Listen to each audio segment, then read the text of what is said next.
Hello and welcome everyone to Women Speakers Association WSA-TV. It is Laura Rubenstein. I'm your host and producer and digital media and marketing strategist. I'm the author of Social Media Myths Busted, the Small Business Guide to Online Revenue. We have a fantastic show for you today. We have influencers who are passionate about changing the world, and one of the most important things that we could do for ourselves is cope with suffering, because life brings us difficult times and there is no reason we need to suffer, right? So I'd like to welcome our guest experts today. I'm going to stop sharing my screen so you all can meet them, and let's say hello to our guests. Hello, Miss Stephanie. How are you? Hello, I'm great. I'm so grateful to be here today. Thank you so much for this invitation. So tell us your name, where you're tuning in from, your website. I'm Stephanie Dalfonzo. I'm a spiritual healer and coach, and I'm in Danbury, Connecticut with an awful lot of snow outside right now. And I'm really happy to be here. If you want to find more info about things that I talk about today, you can find me at stephaniedalfonzo.com. Great. Thanks for being here, Stephanie. And let's go over and say hello to Jasa. Hey, Jasa. Hi, Laura. Hi, Stephanie and Susan. Tell us about you. So my name is Jasa Sulit. I'm from Toronto, but currently living in Vancouver. And I'm an occupational therapist. And you can learn more about me at jasasulit.com. Awesome. Great to have you here, Jasa. And Susan, how about you? Hi, I'm Susan Marquez, and I'm from Madison, Mississippi. We're on our third day of winter here in the last day, so it'll be 76 degrees here tomorrow, don't hate. And I am a motivational speaker, inspirational speaker, I guess you'd say too. Just starting out in this field, and you'll learn more about that soon. Yeah, so we have a power team here, and I'm so excited to jump right in because this topic of suffering and dealing with it, I think sometimes we don't always have the right tools. So I'd like to start out with Stephanie, our topic of how to cope with life suffering and your advice that could help the users deal with difficult times. What would you say? You have the power to change your life. It doesn't have to take a long time. It doesn't have to hurt. You just have to have the courage to take that first step. And that really can be a very big, hard step for some people. When you're suffering with stress and anxiety and fear, and you just feel like you can't reach out, that's when you can tap into the courage that you have, and you might not even know inside, and reach out, even if it's reaching out to a friend or to a professional to start getting some guidance on how you can move away from those sufferings of stress, anxiety, fear, etc. I love that advice, because when we acknowledge our power, that kind of gives us that courage you're talking about. So let's go over to Jasa, and maybe you can give us our advice, and maybe Susan, if you could remember to mute. Okay, Jasa. Thank you, Stephanie, for starting us off with a reminder that it is our power, because we also have the power to create more of our own suffering. And one of my favorite stories on suffering is from the Buddha, and it's called The Two Arrows. And basically, the first arrow is the arrow that comes with living life, right? So let's just say I have a headache. That's the first arrow. But the second arrow comes when I then start judging that headache. So what my advice is, or how I help others to cope with suffering, is to cultivate mindful awareness, compassion awareness, so that we can be aware when we are shooting that second arrow to ourselves. Wow, it's really interesting because I cut myself this past weekend, and the strangest thing happened. I didn't look at it. I was holding it, and I had a friend who was there and got a Band-Aid, and he's like, "Let me see that." And the minute I looked at it, I mean, it must have been 5-10 minutes before I got the Band-Aid. The minute I looked at it, I went into shock. So my second arrow, that's really wild. Anyway, and it was totally instant. So, Susan, I know you're someone who's dealt with a lot of suffering, not only your own, but in your family, and we'll talk about your story, but what advice do you have once they get that second arrow? Oh, I love the analogy of the second arrow. That nailed it. both of these ladies have certainly hit on what I've experienced in true life. And it's a lot of time. I mean, we can't avoid the sufferings of life. They're there no matter what, but it's how we're going to approach it. How are we going to handle it? How are we going to make up our minds that we're going to get through this? Or are we? Yeah, are we? Is a great question. So between acknowledging the power, having the courage, stepping into the courage, Jason, like getting, being mindful, and then Susan, it's like, we have to not only know that, but know that we can enjoy the moment regardless, right? So I want to get to know each of you a little bit and hear about your stories. So tell us who you work with, what you do, and maybe a little bit more about how you've helped someone or how you got into this role. So Stephanie, why don't we start with you? Okay, thank you.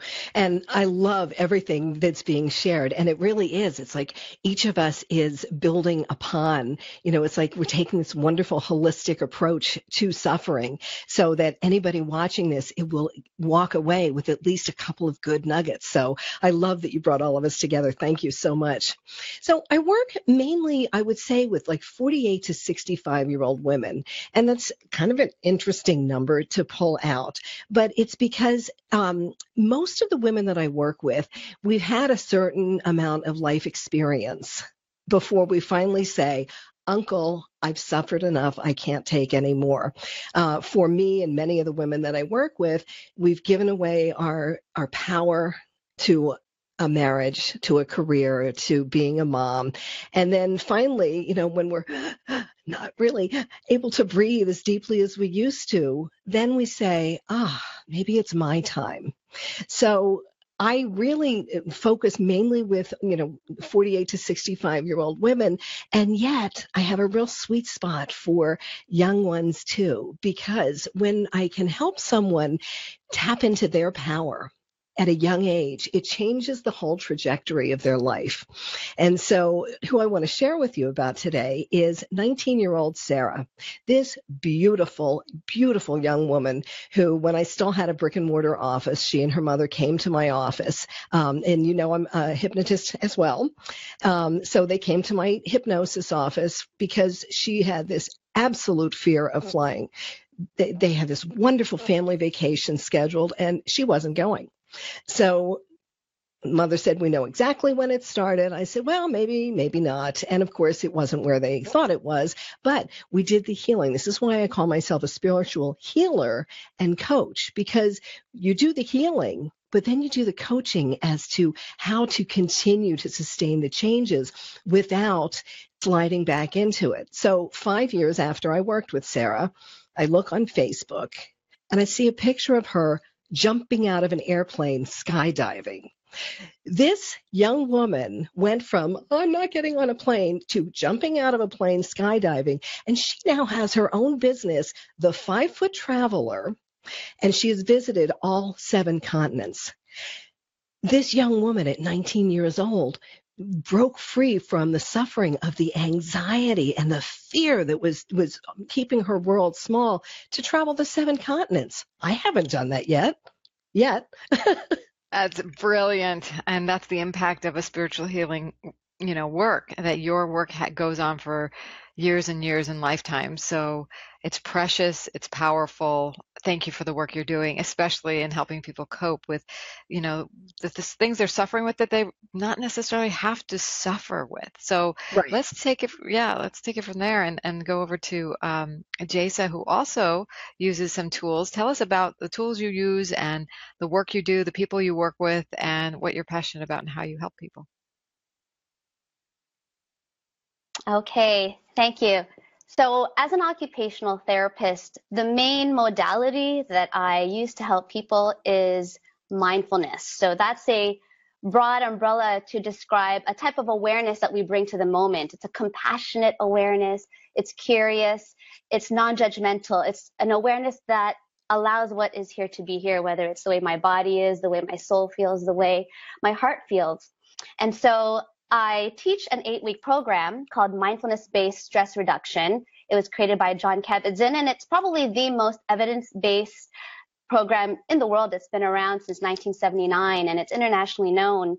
And I teach this program to patients with chronic pain, as well as those with anxiety and depression, and just to the general public who are interested in wellness and how to cope with stress. So that's one of my populations that I work with, patients and clients.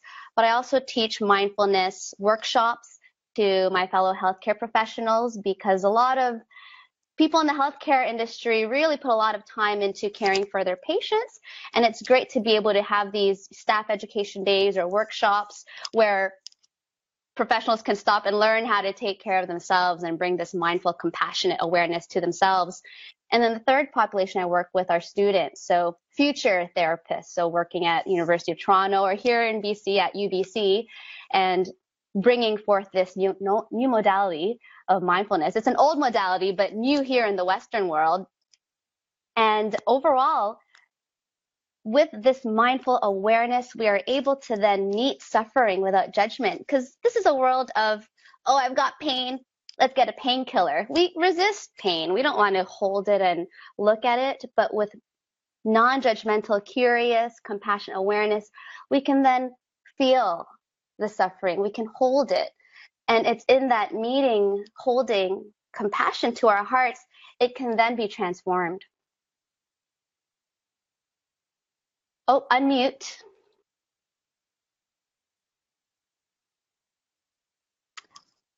We can't hear you. There we go. Now you can hear me. Thank you. You didn't want to. No, anyway. So your personal experience with suffering is really powerful. Can you talk a little bit about that and how you healed yourself? Yes. So after working for 5 years as a OT, occupational therapist, I was taking motorcycle lessons. And on the first day, I lost control of the motorcycle and ended up getting thrown into a fence. And when I landed, hit my head and broke my back and sustained a spinal cord injury and was paralyzed from the waist down. So that was in 2010.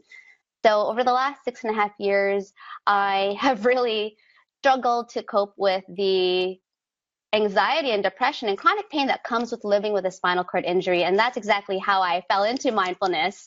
I signed up for that mindfulness-based stress reduction course a year after my accident to cope with my own challenges. And not only did it help with the mental and physical challenges, it actually helped with my recovery. But most importantly, it woke me up to the chronic self-loathing, self-judgment that I didn't even know I had. So with mindfulness, I was able to see that I wasn't loving myself, and from there able to cultivate compassion. And that compassion was the foundational soil of what self-care was able to grow out of. And so that soil of compassion and that growth of self-care is how I've been able to cope with chronic pain, anxiety, and depression since having the disability. Amazing and wonderful story. And I know it's inspiring a lot of people, and you're helping a lot of people. So thank you, as well as the wonderful work we're going to hear also from Susan. So Susan, tell us about who you're working with now and what you do with them and how you got there.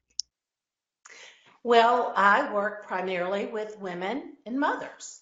And I just kind of think it's no accident that I happen to be on the panel with these two women, because they are truly speaking to my heart and my story as well. Steph, I was 52 years old, and it was my time. It was my time. My kids were grown. They were on their own. And something caught me really off guard when I got a phone call from the New York City Police Department telling me my daughter had been found in the air shaft of her building that morning and that she had fallen 6 stories. And I had to ask, is she dead or alive? And yes, she was alive. And at that moment, my life turned upside down. I learned in the hospital in New York that all my life, as a mother, we kind of feel we're in control. We always feel like we're the ones in control. If we don't handle it, nobody else will. Nobody can do it like we can. Well, I was helpless in that hospital. I was not in control. There was nothing I could do or say that was going to change anything that was happening right then, right there. And so that's when I started kind of learning the concept of mindfulness. So, wow, I wish I'd had that little 8-week course before this happened. And I became very mindful of what was happening right now. I learned that I should not project into the future because my mind would take me to some pretty dark places. And instead, if I did try to think about anything, I would think about my daughter was a dancer. Think about her dancing. Think about her moving, walking. She is a quadriplegic, but she is an ambulatory incomplete quadriplegic, which is rare. She walks without assistance. It's not pretty, but she gets from point A to point B. And she has taught me an awful lot about myself and about just being in the here and now. And one of the things we did is we laughed every day. She was in critical condition, but something happened every day in that hospital room that would make us laugh. And any tiny little victory we had in the hospital, we would celebrate it in a major way. And I think the hospital staff picked up on that. And so everybody kind of got behind that. And when everybody's behind you and cheering, it just gets stronger and stronger.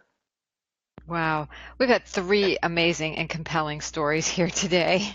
And Susan, yours is amazing. And you work with the hospitals now and people who come into hospitals with similar, so people don't have to experience what you did as alone as you did in the beginning? Yes, I do. A lot of times the hospitals will call me in to talk with parents, and not always parents, but just family members. And, I've been there. I know their feelings. Yeah. So you've been speaking, and so each of these women, I just want to put my screen share up here.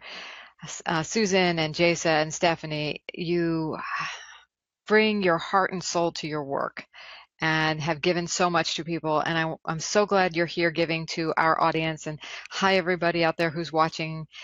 Please, if you're inspired like this, tell us you're inspired in the comments. We want to hear if you have any questions. That's fine. We'll come back and answer them in the comments as well. But if you want to get in touch with these women, here are their websites as well. I have one last question for each of you because, this is what Women's Speakers Association is all about. It's about women supporting women in being that most powerful version of themselves and inspiring that global transformation, bringing out their message. And we're bringing out your message today. So we have a free level of membership waiting for those of you who would like to, if you've been inspired, if you also want to passionately share your message, join us at joinwsa.com. And also, just to give you a little flavor, I'd like to hear from each of the members who are here, our panelists here today, our interviewees. What do you love about Women's Speakers Association, or why did you join? Let's go over to Stephanie. First of all, can I just say to Susan and Jasa, oh my gosh, I'm so inspired by you. Both of you are just so inspiring. And it's the core of why I joined WSA, because there are a lot of us who have been called. I have been called to share my story and my gifts. And Susan and Jasa, you are so called to share your stories, your gifts, and your inspiration. So this is why I joined WSA, because I am inspired beyond belief now. And I know that with the support of each other, it's that feminine energy, the support of each other, that we can get our messages out there, not just for our own edification, but because when we inspire others, I think of the Marianne Williamson quote, as we let our light shine, we unconsciously give others permission to do the same. And I think that that's what we do with WSA. Well said. Thank you so much. Thank you. And I'm just like, yeah, I'm in the right place. How about you, Jasa? Why did you join? Well, I initially joined because I knew it would help me with my goals of doing international work as a public speaker. And since joining, though, what I have found has been so great is being able to collaborate with other amazing women like Stephanie, you, and Susan. And it really does make the future seem brighter when we can connect with other women who are just shining their light for the world. And I can't help but feel brighter by the end of these collaborations. So that is the best part, is the community of passionate women changing the world. One message at a time. Yes. We're having a great time. Okay. And Susan, I want to hear why you joined and what you love about Women Speakers Association. I joined because I needed some support. I didn't really know what I was doing. I know I kind of got thrust into this almost by accident, but I saw the impact it has on other people. And I thought, if I'm going to do this, I need to do it right. And oh my goodness, I've learned to do it right through the Women Speakers Association. From the first welcome phone call that kind of took me by surprise because I didn't know I was going to be on camera, to the second call that I did where I learned about all the benefits and everything. I've met women from all over the world, and I'm surprised, I guess I was surprised at what a large, far-reaching organization this is, and that through this organization, I'll be able to network with all of those amazing women, especially the two that are on the call today. I would love to continue the conversation. This is amazing. Thank you.